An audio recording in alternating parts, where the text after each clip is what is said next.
Hello friends, হাসি খুশি drawings আমার ইউটিউব চ্যানেলে আপনাদের সবাইকে স্বাগত জানাই।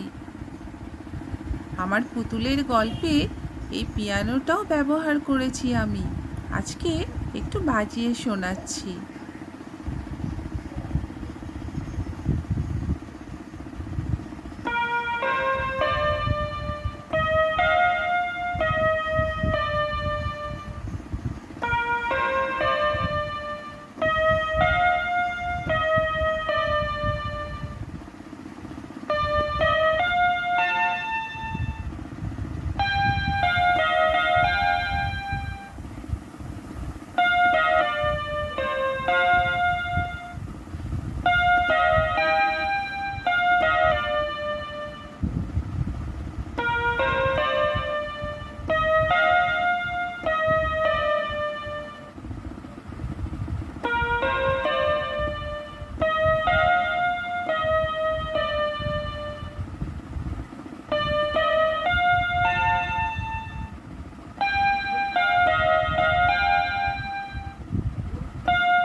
যদি ভিডিওটি আপনাদের ভালো লাগে তাহলে অবশ্যই একটা লাইক শেয়ার করবেন আর চ্যানেলটিকে সাবস্ক্রাইব করে আমার পাশে থাকবেন।